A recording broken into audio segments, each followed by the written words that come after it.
What started as a routine daytime interview turned into one of the most explosive live television moments of the decade. When Prince Harry sat across from Sharon Osbourne on The View asterisk, no one could have predicted the clash that was about to unfold. The cameras rolled, the audience applauded politely, and Harry began speaking in his usual calm, measured tone. He was there to highlight his charity work, his projects for veterans, and the importance of mental health.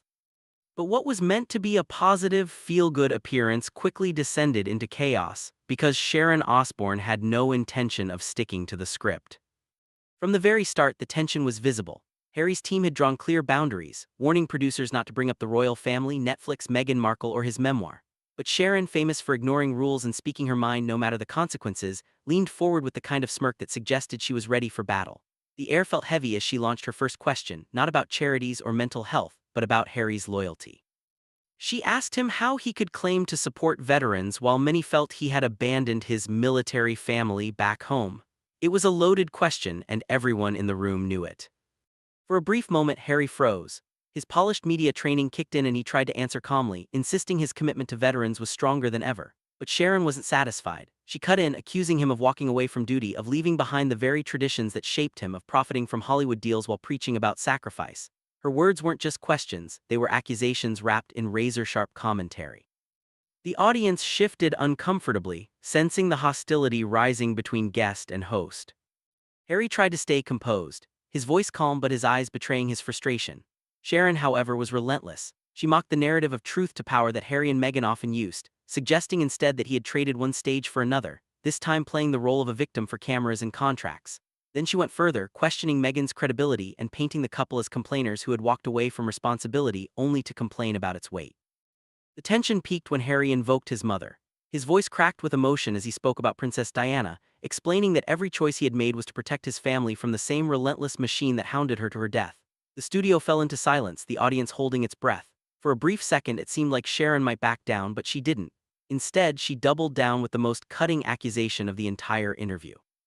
She claimed that Harry was exploiting Diana's memory, turning tragedy into a brand, and using his mother's death as a shield whenever he faced criticism.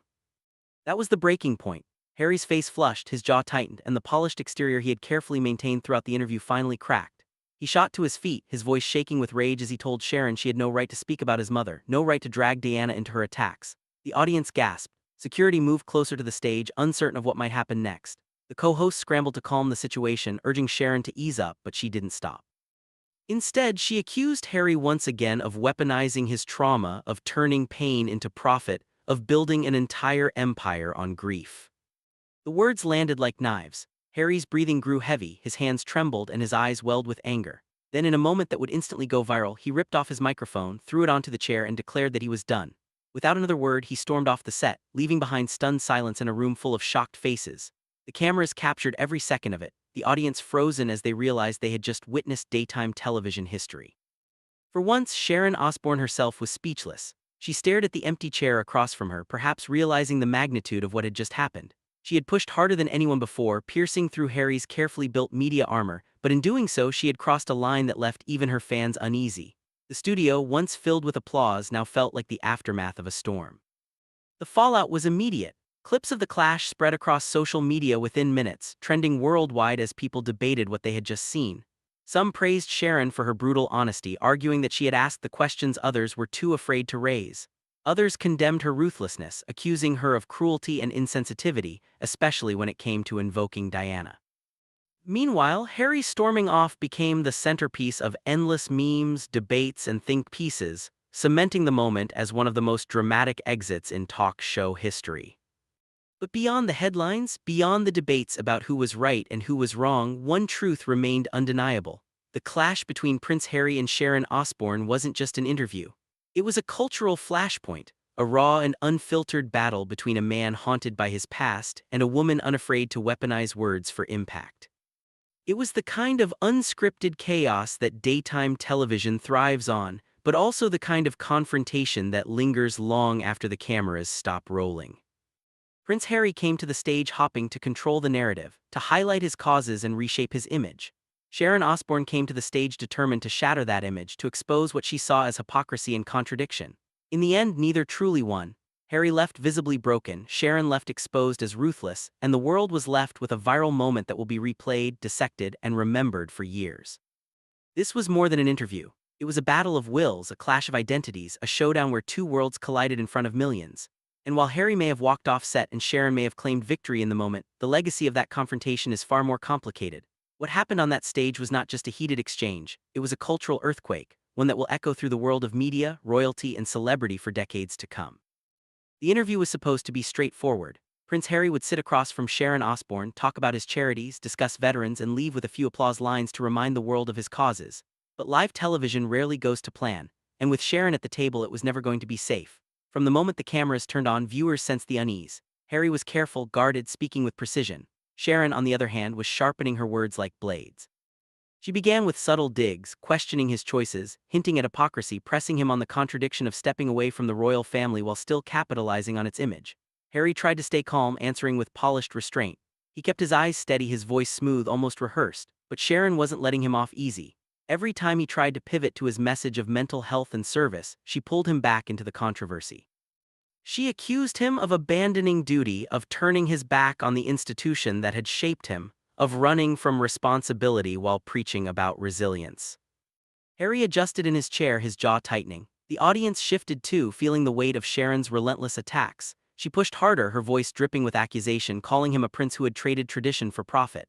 Harry's answers grew shorter, more clipped. He leaned forward, the frustration showing through his carefully constructed calm. And then it happened, the moment that would define the entire interview. Harry invoked his mother. His tone softened, his voice trembled, and the anger in his eyes shifted into pain. He spoke of Diana, of the way she had been hounded, of the way her life had been torn apart by the media. He said every decision he had made leaving the royal family, protecting Meghan, protecting his children, was to prevent history from repeating itself. It was a rare moment of raw vulnerability. For a second, the entire studio froze. The audience went silent. Even Sharon seemed to hesitate. Harry's words carried the kind of emotional weight that silences a room. But Sharon didn't stop. Instead, she leaned in and delivered the blow that shattered everything. She accused him of using Diana's memory, of turning his mother's tragedy into a shield, a narrative he could fall back on whenever he faced criticism. Her words cut deep. She told him Diana's story wasn't his to weaponize, that grief wasn't an excuse to escape accountability, that invoking her name over and over again was turning pain into profit. The shift in Harry was instant. His calm exterior cracked. His eyes flared with fury, his voice shook as he snapped back that Sharon had no right to speak about his mother. The audience gasped. The control he had fought so hard to maintain was gone. His hands clenched, his body stiffened, and for the first time Prince Harry wasn't the carefully polished public figure. He was a son pushed to his breaking point by a stranger dragging his mother's memory into a public fight. Sharon pressed on, refusing to let the silence hang. She doubled down, accusing him again of turning Diana's legacy into a brand, suggesting that his entire public life in America was built on that foundation of tragedy. Each word landed like a strike, and Harry's composure collapsed piece by piece. His breathing grew heavy, his jaw trembled, his eyes filled with unspoken rage. Then, in one sharp movement, he tore off his microphone, his face red with anger, his voice breaking as he said he was finished. He pushed back his chair and stormed off the stage. The audience gasped again, some even applauding in shock as the cameras struggled to catch up with the chaos. For a moment, Sharon was silent. Even she seemed stunned by the aftermath of her attack. The empty chair across from her became the most powerful image of the night. A prince undone, a son broken, a man unable to withstand the one wound that never healed, the loss of his mother. Clips of the exchange spread online within minutes. Millions watched and rewatched as Harry's fury boiled over. The debates erupted instantly. Was Sharon exposing the truth? Was Harry hiding behind Diana's memory? Or had Sharon crossed the line into cruelty, exploiting a man's deepest pain for the sake of television drama? The world split in opinion, but no one could deny the power of the moment. What made it so unforgettable wasn't just the fight. It was the vulnerability, the raw crack in Harry's armor. For years he had carried Diana's name like both a sword and a shield, defending himself with her memory, honoring her while protecting his own choices. But on that stage when Sharon attacked that very foundation, he broke. It was a rare, unguarded moment when the mask of media training slipped and the pain of a son bled through. Sharon Osbourne knew exactly what she was doing. She had taken the one subject too sacred to touch and used it as a weapon. In doing so, she created a moment that television thrives on: unfiltered conflict, raw human emotion, a meltdown caught live. But she also unleashed a storm that would follow her long after the cameras stopped. The clash wasn't just about Harry's choices or Sharon's words, it was about Diana. It was about how her shadow still looms decades after her death, and how her memory still defines every move her son makes. Harry walked off that stage not just angry but wounded. And Sharon sat there, victorious to some, villainous to others, but undeniably the catalyst of one of the most talked about moments in modern television. The breaking point had been reached and it carried Diana's name. The moment Prince Harry sat down on that stage, he looked prepared, polished, and ready to deliver the same message he had repeated countless times before. He wanted to talk about veterans, about mental health, about the work he had dedicated himself to after leaving royal life. But sitting across from Sharon Osbourne, there was no chance the conversation would stay safe. Sharon is notorious for pressing buttons, for cutting through polite answers and pulling out raw emotion. The tension between them was visible before the first question even left her lips. At first, the exchange was tense but controlled. Sharon challenged Harry's decision to leave his royal duties behind, asking how he could claim to serve when he had abandoned the very traditions he was raised in. Harry defended himself calmly, saying his commitment to service had only deepened since stepping away from the crown. The audience listened in silence, unsure whether they were watching an interview or the start of a showdown. Sharon leaned in closer, her tone sharper, accusing him of hypocrisy, suggesting he was cashing in on his title while criticizing the institution that gave him that privilege. Harry's smile faltered. His answers grew shorter, the atmosphere thickened with unease. And then came the turning point. Sharon brought up his mother. She accused him of using Diana's memory as a shield, saying that every time he was questioned, he hid behind the tragedy of her death. The words cut deep. Harry's entire posture changed. His voice cracked as he snapped back that no one had the right to drag his mother into attacks, that Diana's memory was sacred, not a prop. For the first time, the polished calm shattered. The audience gasped, sensing they had just witnessed the moment everything cracked open. Sharon didn't back down. She doubled down, pressing again, saying Diana's name had become a brand and Harry was the one selling it.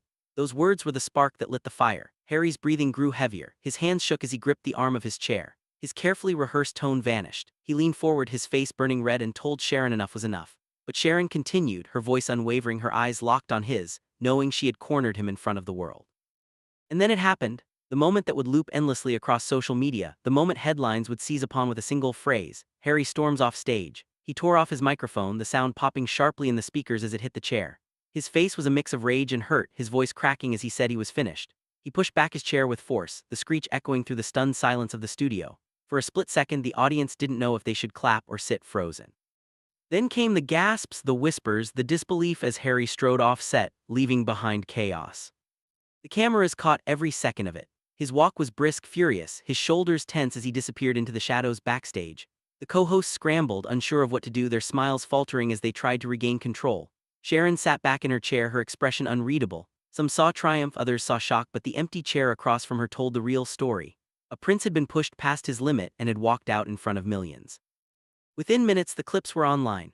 Prince Harry storms off live stage exploded across Twitter, TikTok, YouTube, and headlines worldwide. Some defended him, saying no man should have to tolerate attacks on his mother's memory. Others mocked him, saying he couldn't handle tough questions, and proved Sharon right. The moment divided viewers in an instant, but it united them in one truth: no one could look away. What made the moment so powerful wasn't just that Harry walked off, it was why. He had spent years building a controlled public image, balancing his identity as both royal and rebel, victim and advocate. But in those few seconds, all of that cracked. Viewers didn't see the polished prince anymore. They saw the son who lost his mother, the man whose deepest wound had been ripped open on live television. It was raw, it was messy, and it was real. That's what kept people glued to the screen, replaying the clip again and again. The storm didn't end backstage. Reports quickly surfaced that Harry had shouted at producers, that he had refused to return even after repeated pleas. Sharon, meanwhile, defended herself in the post-show chatter, saying she had only asked what the world was already thinking. Her fans praised her fearlessness, while her critics accused her of cruelty. But none of that mattered as much as the image of Harry storming off stage. That image was burned into memory, an unplanned moment of television history that no PR team could spin away. For days, it dominated headlines. Commentators argued whether Harry had exposed his fragility or whether Sharon had crossed the line of decency.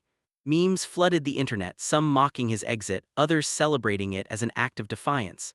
And in the middle of it all, the clip racked up millions of views, each replay reinforcing the power of live drama.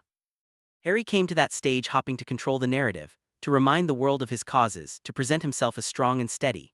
But what people remember isn't the polished answers. They remember the storm, the walkout, the breaking point. They remember the moment his royal composure shattered and the real man showed through, furious, hurt, vulnerable. In the end, the storming off stage became bigger than any cause, bigger than any question, bigger even than Sharon's sharp words. It became a symbol, a reminder that no matter how carefully someone tries to control their image, live television has the power to break through it all. That single moment, the ripping off of the microphone, the chair screeching across the floor, the sharp walk into the shadows, will live far longer than the interview itself. Because it wasn't just Harry leaving the stage. It was Harry exposing his humanity, raw and unfiltered, in front of the entire world. What happened on that stage wasn't just an argument. It wasn't just another celebrity clash or a heated interview. It became something far bigger, something that rippled out across social media, into newsrooms, across dinner tables, and into every corner of the cultural conversation. It was the kind of moment television producers dream of and publicists dread, a flash of raw humanity caught live, impossible to script, impossible to control. When Sharon Osbourne clashed with Prince Harry, it created a viral cultural moment, the kind that explodes instantly, spreads everywhere, and refuses to fade away. The clip itself was short, less than a minute from start to finish. Sharon's words landed like daggers, Harry's face tightened, his voice cracked, and then came the explosion, the ripping off of the microphone, the chair scraping, the storming out. In real time, the studio audience gasped, unsure whether to clap, sit frozen, or cover their mouths. But outside that studio, the reaction was just beginning. Within minutes, the moment was online, Twitter lit up, TikTok edits spread like wildfire. YouTube compilations appeared before the broadcast had even finished. People weren't just watching it once, they were replaying it, dissecting it, zooming in on Harry's expression, on Sharon's smirk, on the exact second his composure cracked. The internet thrives on spectacle, and this was the perfect storm. A prince with global recognition, a sharp-tongued host who never backs down, the legacy of Diana hovering like a ghost in the room. And then the walk-off, a visual so powerful, so cinematic it didn't need context. Even those who had no interest in royals or talk shows suddenly had an opinion. Was Harry weak or brave? Was Sharon ruthless or simply fearless? The debate mattered less than the fact that everyone was talking. What made the moment viral wasn't just the clash itself, but what it symbolized. It wasn't just about Harry and Sharon. It was about vulnerability and confrontation. It was about the clash between old-world royalty and modern media brutality. It was about grief, spectacle, and the power of live television to peel away every layer of control. People weren't just watching Harry storm off. They were watching a metaphor, a man trying to outrun his past, cornered, stripped of his defenses, leaving the stage rather than face one more blow. Memes came first. Screenshots of Harry ripping off the microphone, paired with captions about walking away from drama, quitting work, or leaving family arguments. Sharon's expression became another meme, painted as smug victory or merciless cruelty depending on who posted it. Then came the commentary videos, influencers, YouTubers, podcasters all weighing in, each one trying to capture the wave of attention. Some praised Sharon for asking what needed to be asked, others condemned her for cruelty. Some painted Harry as fragile, others as a man standing up for his mother's legacy. Everyone had a take, and every take added fuel to the fire. News outlets joined in, feeding off the digital frenzy. Headlines screamed about Harry's meltdown, Sharon's brutal honesty, the royal drama spilling onto live television. Clips ran on repeat across morning shows, late-night monologues, and global news broadcasts. For days, the world was caught in the grip of this one exchange. Other stories faded to the background, but this moment stayed. That's what happens when something becomes viral culture. It doesn't just dominate entertainment, it defines conversation. The power of the clip was in its simplicity, a man walking off stage. No speech, no clever line, no carefully crafted statement, just action. Viewers didn't need explanation, they didn't need backstory. They saw the frustration, the pain, the rawness, and it connected instantly. That's why it spread so fast. It wasn't polished PR, it was unfiltered humanity. But the cultural shockwaves ran deeper than just entertainment.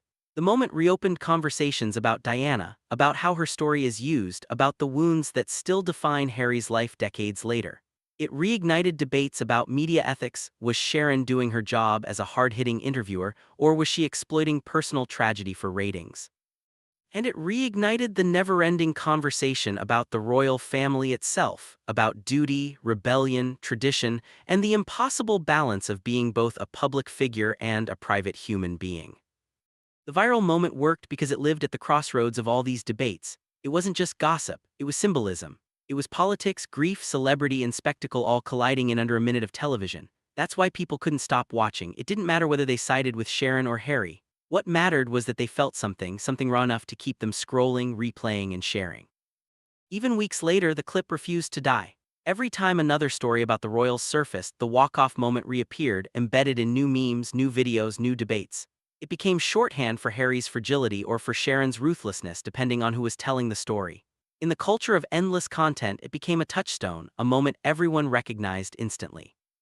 And that's what makes a viral cultural moment different from just a headline. It's not just about attention, it's about permanence. It's about becoming part of the collective memory, etched into the endless cycle of conversation impossible to erase. When Harry stormed off that stage, he didn't just leave the room. He left behind an image so powerful it transcended the show itself. An image that belonged to the internet now, replayed forever, dissected endlessly, a symbol far bigger than the interview that sparked it.